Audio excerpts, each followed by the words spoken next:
મારું નામ તનિષ્ઠા છે. ચેતના સંસ્થામાં પ્રોગ્રામ ઓફિસર તરીકે કામ કરી રહી છું.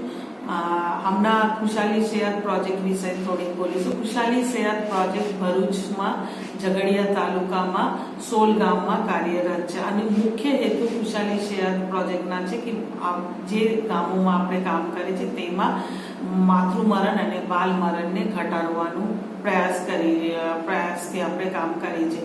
જેમાં ખાસ કરીને આપણી જો કામગીરી છે એમાં આપણે જે ગામોમાં આશા અને આંગણવાડી છે એની જે ક્ષમતાવર્ધન છે એનું એક કામગીરી કરી છે અને સાથે સાથે આપણા જે તે ગામમાં માતાઓનું ખાસ કરીને સગર્ભા ધાત્રી માતાઓનું જૂથ બનાવેલા છે અને દર મહિના એ જ ગ્રુપો સાથે મીટિંગ કરીને જે પ્રોબ્લેમ છે ચેલેન્જીસ આવે છે એ પ્રયાસ કરીએ છીએ.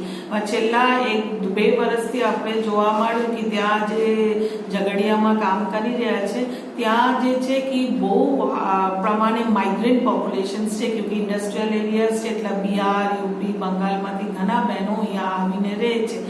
એ લોકોને આપણું બીજું ઓબ્જેક્ટિવ છે કે જે ગામના બહેનો છે એ તો સેવાઓ સાથે આપણે જોડાઈ શકીએ છીએ, મગર જે માઇગ્રન્ટ બહેનો છે એને કેવી રીતે સેવાઓ સાથે આપણે જોડીએ એ આપણે મુખ્ય હેતુ છે. એટલે પહેલા જ્યારે કામ કરતા ત્યારે બહુ ઓછા બહેનો એટલે 20-25% બહેનો અમે જોયા છે કે સેવાઓ સાથે જોડેલા હતા. એ લોકો એવું જ હતું કે 5-6 મહિના 3-4 મહિના સગર્ભાવસ્થા હોય પછી પોતપોતાના વતનમાં હલાઈ જતા. પણ આપણા ઇન્ટરવેન્શન તો એટલું જ થયું છે કે હવે જે માઇગ્રન્ટ બહેનો છે એ લોકો મમતા દિવસમાં સેવાઓ લેતા હતા, એના બાળકોની રસીકરણ થતું હતું.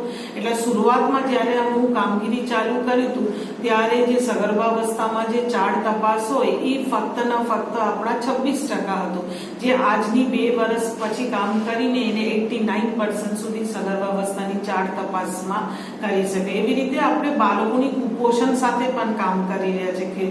તો બાળકોની કુપોષણમાં જન્મથી લઈને 5 વર્ષ 6 વર્ષ સુધી બાળકોની કુપોષણમાં જ્યારે આપણે શરૂઆત કરી હતું ત્યારે અતિ કુપોષિત જે લાલ માછી 22% બાળકો હતા.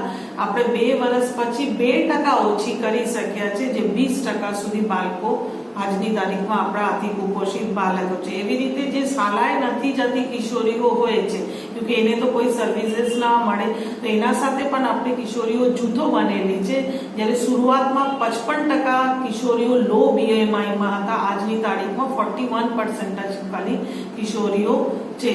અને કમ્પ્લીટ ANC જેને કહેતા હોઈએ છીએ કે 4 તપાસ અને બહેનને બધી તપાસ સગર્ભાવસ્થામાં મળી જાય, આજની તારીખમાં આપણે 100% સુધી કરી શક્યા છે. અને ખાલી ફક્ત ગામની બહેનોની માઇગ્રન્ટ પોપ્યુલેશનની પણ આપણે જોડાઈ શકીએ છીએ.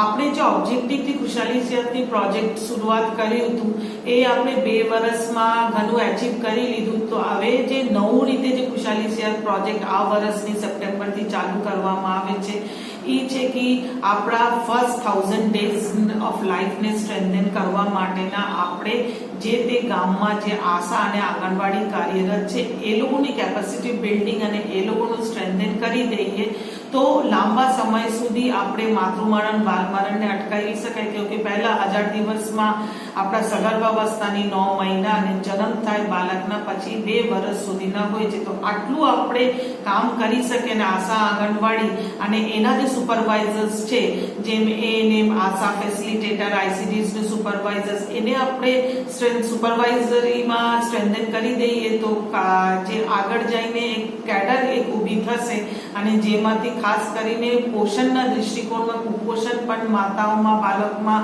ઘટાડી શકીશું અને માતૃમરણ અને બાલમરણ પણ ચોક્કસ અટકાવી શકીશું.